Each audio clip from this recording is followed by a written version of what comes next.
Hello friends, welcome back to my YouTube channel MR sociology classes. तो friends, आप सबका स्वागत है आपके अपने YouTube channel MR sociology classes में।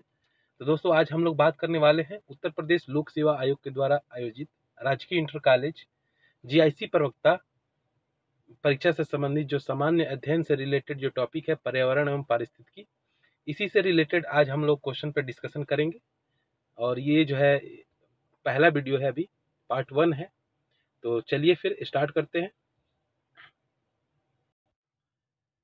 तो फ्रेंड्स, हमारा पहला क्वेश्चन है, धारणी विकास किसके उपयोग के संदर्भ में अंतर पीढ़ीगत संवेदनशीलता का विषय है? ऑप्शन है आपका प्राकृतिक संसाधन, भौतिक संसाधन, औद्योगिक संसाधन या फिर सामाजिक संसाधन। तो फ्रेंड्स, इसका राइट आंसर होगा ऑप्शन ए, प्राकृतिक संसाधन। जो धारणी विकास की वह अवधारणा है जिसके तहत वर्तमान की आवश्यकताओं के साथ साथ भविष्य की आवश्यकताओं को भी ध्यान में रखा जाता है। धारणी विकास प्राकृतिक संसाधनों के उपयोग के संदर्भ में अंतर पीढ़ीगत संवेदनशीलता का विषय है।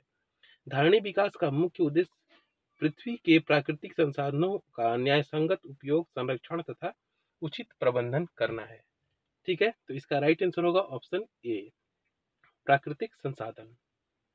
चलिए नेक्स्ट, अगला क्वेश्चन है हमारा, सतत विकास के लिए आवश्यक है।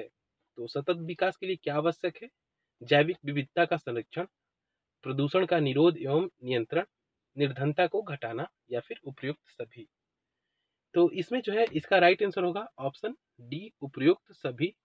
सतत विकास के लिए आवश्यक जो है जैविक विविधता का संरक्षण है, प्रदूषण का निरोध एवं नियंत्रण है, निर्धनता को घटाना है। तो सतत विकास के लिए जैविक विविधता का संरक्षण, प्रदूषण का निरोध, नियंत्रण एवं निर्धनता को घटाना सभी आवश्यक है। आर्थिक विकास और पर्यावरण सुरक्षा के माध्यम से एक वांछित संतुलन बनाए रखना ही टिकाऊ विकास या फिर सतत विकास है। वर्तमान राजनीतिक परिदृश्य में यह एक भूमंडलीय दृष्टिकोण बन चुका है। सतत विकास की जो अनिवार्य शर्तें हैं वे सूचनाओं की उपलब्धता पर आधारित होती है। ठीक है, चलिए नेक्स्ट क्वेश्चन। अगला क्वेश्चन है हमारा, पर्यावरण से अभिप्राय है। पर्यावरण से क्या अभिप्राय है? ऑप्शन है आपका भूमि, जल, वायु, पौधों एवं पशुओं की प्राकृतिक दुनिया जो इनके चारों ओर अस्तित्व में है, उन संपूर्ण दशाओं का योग जो व्यक्ति को एक समय बिंदु पर घेरे हुए होते हैं, भौतिक, जैविक एवं सांस्कृतिक तत्वों की अंतःक्रियात्मक व्यवस्था जो अंतः संबंधित होते हैं, उपयुक्त सभी। तो इसका सही जवाब होगा ऑप्शन डी, उपयुक्त सभी। ठीक है फ्रेंड्स, तो पृथ्वी पर पाए जाने वाले भूमि, जल, वायु, पेड़ पौधों एवं जीव जंतुओं का समूह जो हमारे चारों ओर हैं, सामूहिक रूप से पर्यावरण कहलाते हैं। पर्यावरण के ये अजैविक और जैविक संघटक आपस में अंतःक्रिया भी करते हैं। यह संपूर्ण प्रक्रिया एक तंत्र के रूप में संचालित होती है जिसे पारिस्थितिकी तंत्र के रूप में परिभाषित किया जाता है। पर्यावरण संरक्षण अधिनियम 1986 के अनुसार पर्यावरण किसी जीव के चारों तरफ घिरे भौतिक एवं जैविक दशाएं एवं उनके साथ अंतःक्रिया को सम्मिलित करता है। तो पर्यावरण का तात्पर्य होता है, पर्यावरण दो शब्दों के मेल से बना हुआ है, परि प्लस आवरण। शब्दों को जोड़ने से जो है पर्यावरण शब्द की उत्पत्ति होती है। अतः पर्यावरण का शाब्दिक अर्थ है जो आवरण हमारे चारों ओर से हमें घेरे हुए हैं। ठीक है, चलिए अगले सवाल पे चलते हैं। अगला क्वेश्चन है हमारा, सौर विकिरण की सबसे महत्वपूर्ण भूमिका है। इंपॉर्टेंट क्वेश्चन है, कार्बन चक्र में, हाइड्रोजन चक्र में, जल चक्र में या फिर नाइट्रोजन चक्र में।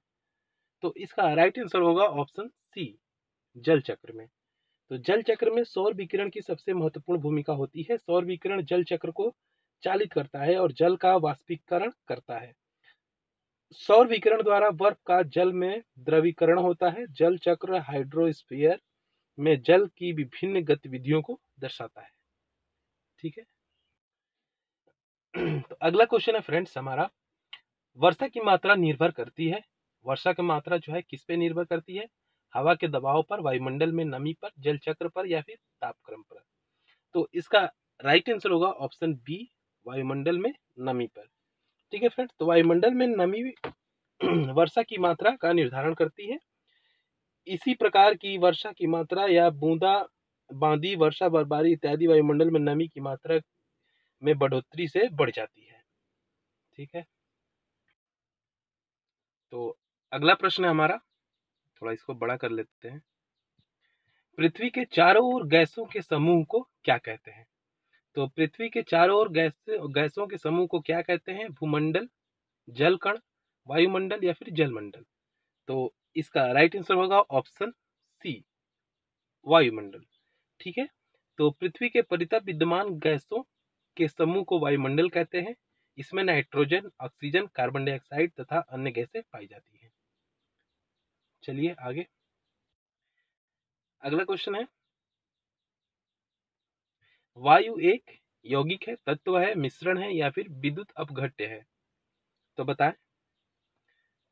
तो इसका राइट आंसर होगा ऑप्शन सी, वायु एक मिश्रण है। ठीक है, मिश्रण ऐसा पदार्थ होता है जिसमें दो या दो से अधिक तत्व या यौगिक किसी भी अनुपात में साधारण रूप से मिश्रित होते हैं। वायु विभिन्न गैसों का मिश्रण है। गैसों का यह मिश्रण वायुमंडल या फिर एटमॉस्फेयर में पाया जाता है। ठीक है, नेक्स्ट क्वेश्चन, शुष्क हवा में नाइट्रोजन की मात्रा होती है 21%, 27%, 50% या फिर 78%। तो इसका राइट आंसर होगा ऑप्शन डी, 78%। ठीक है, कहीं कहीं पेपर में जो है 79% भी पूछ ले जाता है। ठीक है, 79। तो अगर मैं सिर्फ जो है ऑप्शन में 79 है तो वहां भी आप जो है क्लिक कर सकते हैं। ठीक है, तो शुष्क हवा में नाइट्रोजन की मात्रा जो होती है 78%। वायुमंडल में nitrogen, oxygen, argon, carbon dioxide, neon, helium इत्यादि गैसें उपस्थित रहती हैं। शुष्क वायु में घनत्व के अनुसार सर्वाधिक मात्रा में जो है नाइट्रोजन पाई जाती है। यह जो है 78.08% होती है। ठीक है, चलिए नेक्स्ट, अगला क्वेश्चन है हमारा, निम्नलिखित नोबेल गैसों में से कौन सी वायु में नहीं पाई जाती है? तो निम्नलिखित नोबेल गैसों में से कौन सी वायु में नहीं पाई जाती है? ऑप्शन है आपका हीलियम, आर्गन, रेडान या फिर नियान। तो इसका राइट आंसर होगा ऑप्शन सी, रेडान। ठीक है फ्रेंड्स, वायुमंडल में nitrogen, oxygen, argon, carbon dioxide, neon, helium इत्यादि गैसें पाई जाती हैं। ठीक है, इसको ध्यान रखेंगे। नेक्स्ट, अगला क्वेश्चन है हमारा, आज थोड़ी मेरी तबीयत सही नहीं है, थोड़ा आवाज बैठा सा है हमारा, तो इसी वजह से थोड़ा बोलने में दिक्कत हो रही है। फिर भी चलिए, नेक्स्ट क्वेश्चन है हमारा, वातावरण में सर्वाधिक प्रतिशत है। तो वातावरण में सर्वाधिक प्रतिशत किसका होता है? ऑक्सीजन, कार्बन डाइऑक्साइड, नाइट्रोजन का या फिर हाइड्रोजन का? अभी जो है मैंने पिछली जो क्वेश्चन है उसमें बताया है आप लोगों को, तो इसका जो है आंसर करिए आप लोग, वातावरण में सर्वाधिक प्रतिशत किसका होता है? तो इसका, जी बिल्कुल, इसका राइट आंसर होगा ऑप्शन सी, नाइट्रोजन का। ठीक है, अगला प्रश्न है हमारा, पृथ्वी शिखर सम्मेलन का आयोजन किया गया था। तो पृथ्वी शिखर सम्मेलन का आयोजन कहाँ किया गया था? काहिरा में, रियो में, डरबन में या फिर क्योटो में? तो इसका राइट आंसर होगा ऑप्शन बी। ठीक है, रियो में। संयुक्त राष्ट्र संघ 1992 द्वारा पर्यावरण एवं सतत विकास पर पहला पृथ्वी शिखर सम्मेलन 1992 में रियो डी जेनेरियो, जो कि ब्राजील का एक शहर है, उसमें आयोजित किया गया था। अंतर्राष्ट्रीय स्तर पर पर्यावरण संरक्षण एवं विकास की दिशा में यह महत्वपूर्ण प्रयास था। ठीक है, चलिए नेक्स्ट, अगला प्रश्न है हमारा, उसी से संबंधित है, पृथ्वी शिखर सम्मेलन से। तो पृथ्वी सम्मेलन +5 आयोजित हुआ था, तो यह कब हुआ था? तो अभी मैंने बताया कि पृथ्वी शिखर सम्मेलन 1992 में आयोजित हुआ था, और उसके 5 साल के बाद ये आयोजित हुआ था, +5 इसको नाम दिया गया था। तो ऑप्शन है आपका 2005 में, 2000 में, 1999 में या फिर 1997 में। तो इसका आंसर करिए। तो इसका राइट आंसर होगा ऑप्शन डी, 1997 में। ठीक है, चलिए नेक्स्ट, अगला प्रश्न है हमारा, रियो 20 घोषणा पत्र का शीर्षक क्या था? रियो 20 घोषणा पत्र का शीर्षक क्या था? ऑप्शन है the future we want, the future we seek, the future we have, the future we see, इनमें से कोई नहीं। तो बताएं इसका आंसर क्या होगा? तो इसका राइट आंसर होगा option A, the future we want. ठीक है, रियो 20 सम्मेलन का आयोजन प्रथम पृथ्वी शिखर सम्मेलन रियो डी जेनेरियो 1992 के 20 वर्ष के पूरे होने पर जो है होने के पश्चात किया गया था इसका आयोजन। वर्ष 2012 में ब्राजील के रियो डी जेनेरियो में आयोजित रियो 20 सम्मेलन की घोषणा पत्र का शीर्षक था द फ्यूचर वी वांट। ठीक है, इस मसौदे में जनसंख्या नियंत्रण, गरीबी उन्मूलन, सतत विकास, सामाजिक समानता इत्यादि पहलुओं पर विचार किया गया था। इंपॉर्टेंट क्वेश्चन है। अगला प्रश्न है हमारा, ये काफी इंपॉर्टेंट है। राष्ट्रीय पर्यावरण अभियांत्रिकी शोध नीरी अवस्थित है, तो यह कहाँ अवस्थित है? बेंगलोर में, हैदराबाद में, नागपुर में या फिर नई दिल्ली में? तो इसका आंसर करें, तो इसका राइट आंसर होगा ऑप्शन सी, नागपुर में।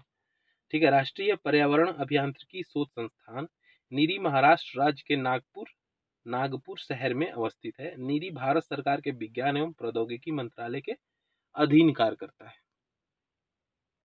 अगला क्वेश्चन है हमारा, NEA से आशय है, तो इसका जो है फुल फॉर्म पूछा जा रहा है। तो NEA का फुल फॉर्म क्या होगा? National inquiry act, national environmental authority, national examination agency, national event association. तो इसका राइट आंसर होगा option B, national environment authority. ठीक है, अगला क्वेश्चन इंपॉर्टेंट क्वेश्चन है, आपके परीक्षा के दृष्टिकोण से बहुत इंपॉर्टेंट है। विश्व मौसम विज्ञान संगठन का मुख्यालय अवस्थित है। तो विश्व मौसम विज्ञान संगठन का मुख्यालय कहाँ अवस्थित है? जेनेवा में, रोम में, सिडनी में या फिर टोक्यो में? तो इसका राइट आंसर होगा ऑप्शन ए, जेनेवा में। चलिए नेक्स्ट, अगला क्वेश्चन है, संयुक्त राष्ट्र पर्यावरण कार्यक्रम UNEP का मुख्यालय कहाँ है? The Hague, Nairobi, New York, Washington DC में? तो इसका आंसर करें, इसका राइट आंसर होगा ऑप्शन बी, नैरोबी में। ठीक है, चलिए नेक्स्ट, नैरोबी जो है केन्या में है। ठीक है,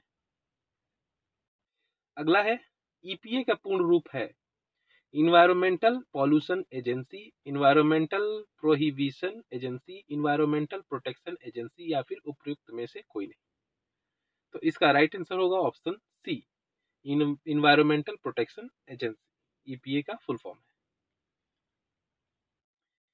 अगला प्रश्न है, ग्रीन पीस इंटरनेशनल का मुख्यालय अवस्थित है एम्स्टर्डम में, कैनबरा में, ओटावा में या फिर नागासाकी में? तो इसका राइट आंसर होगा ऑप्शन ए, एम्स्टर्डम में जो है ग्रीन पीस इंटरनेशनल का मुख्यालय अवस्थित है। ठीक है, अगला क्वेश्चन है हमारा, भारत में पर्यावरण संरक्षण अधिनियम पारित हुआ 1981 में, 1986 में, 1995 में या फिर 2000 में? तो इसका राइट आंसर होगा ऑप्शन बी, 1986 में। पर्यावरण संरक्षण अधिनियम भारत में वर्ष 1986 में पारित हुआ था। यह संपूर्ण भारत में लागू है। ठीक है, अगला क्वेश्चन है, national green tribunal NGT Bharat सरकार द्वारा स्थापित किया गया था 2008 में, 2009 में, 2010 में या फिर 2011 में? तो इसका राइट आंसर होगा ऑप्शन सी, 2010 में। इंपॉर्टेंट क्वेश्चन है, कई बार परीक्षाओं में पूछा जा चुका है। तो नेशनल ग्रीन ट्रिब्यूनल NGT की स्थापना भारत सरकार के द्वारा 18 अक्टूबर 2010 को नेशनल ग्रीन ट्रिब्यूनल एक्ट 2010 के अधीन की गई थी। इसके द्वारा पर्यावरण संरक्षण, वन एवं अन्य प्राकृतिक संसाधनों से संबंधित मामलों का निपटारा किया जाता है। ठीक है, अगला प्रश्न है हमारा, विश्व पर्यावरण दिवस किस तारीख को मनाया जाता है? 21 मार्च, 23 सितंबर, 5 जून या फिर 25 मई? सबको पता होगा, इसका राइट आंसर होगा ऑप्शन सी, 5 जून। ठीक है, अगला प्रश्न है हमारा, पारिस्थितिकी तंत्र की संकल्पना को प्रस्तावित किया था? जी टेलर ने, E हटिंगटन ने, DR स्टोडर्ट ने या फिर टांसले ने? तो इसका राइट आंसर होगा ऑप्शन डी, टांसले ने। ठीक है, वर्ष 1935 में AG टांसले द्वारा सर्वप्रथम पारिस्थितिकी तंत्र की संकल्पना प्रस्तावित की गई। AG टांसले के अनुसार पारिस्थितिकी तंत्र भौतिक तंत्रों का एक विशेष प्रकार का होता है जिसकी रचना जैविक एवं अजैविक घटकों से होती है। ठीक है, अगला प्रश्न है हमारा, पृथ्वी का सर्वाधिक बृहद पारिस्थितिकी तंत्र निम्नलिखित में से कौन है? जलमंडल, जीवमंडल, स्थलमंडल या फिर जैवमंडल? तो इसका राइट आंसर होगा ऑप्शन डी, जैवमंडल। ठीक है। अगला प्रश्न है हमारा, ये जीआईसी में पूछा गया क्वेश्चन है। एक घास स्थलीय पारिस्थितिकी तंत्र के खाद्य श्रृंखला में विभिन्न घटकों का सही क्रम है। तो इसमें खाद्य श्रृंखला का सही क्रम बताना है।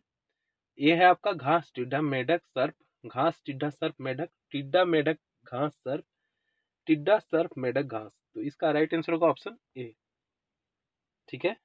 खाद्य श्रृंखला में विभिन्न घटकों का सही क्रम होगा घास, टिड्डा, मेढक, सर्प। घास जो है उत्पादक है, टिड्डा जो है प्राथमिक उपभोक्ता है, मेढक द्वितीयक उपभोक्ता है और सर्प जो है तृतीयक उपभोक्ता है। ठीक है। चलिए नेक्स्ट क्वेश्चन। देखिए, खाद्य श्रृंखला फूड चेन में मानव है। तो खाद्य श्रृंखला में मानव है एक निर्माता, केवल प्राथमिक उपभोक्ता, केवल द्वितीयक उपभोक्ता या फिर प्राथमिक तथा द्वितीयक उपभोक्ता। तो इसका राइट आंसर होगा ऑप्शन डी, प्राथमिक तथा द्वितीयक उपभोक्ता है। साग सब्जियों का सेवन करने पर मनुष्य प्राथमिक उपभोक्ता होता है तथा जबकि जो है मांसाहारी या फिर मांस भक्षी होने पर द्वितीयक उपभोक्ता की श्रेणी में आएगा। तो इसका राइट आंसर होगा ऑप्शन डी। अगला प्रश्न है हमारा, जीव भार का पिरामिड किस पारिस्थितिकी तंत्र में उलट जाता है? वन, तालाब, घासीय स्थल या फिर शुष्क स्थल? ये जीआईसी 2010 में पूछा गया क्वेश्चन है। तो इसका आंसर करिए। तो इसका राइट आंसर होगा ऑप्शन बी, तालाब में। ठीक है दोस्त, तो ये हमारा लास्ट क्वेश्चन था। इंपॉर्टेंट क्वेश्चन है ये, और आशा करते हैं कि ये वीडियो जो है आपको पसंद आया होगा। पसंद आया हो तो हमारे चैनल को लाइक करें, और यदि हमारे चैनल पर नए हैं तो हमारे चैनल को सब्सक्राइब करें, बेल आइकन को प्रेस करें ताकि सबसे पहले आपको नोटिफिकेशन प्राप्त हो। तो फिर मिलते हैं नेक्स्ट वीडियो में। बहुत बहुत धन्यवाद।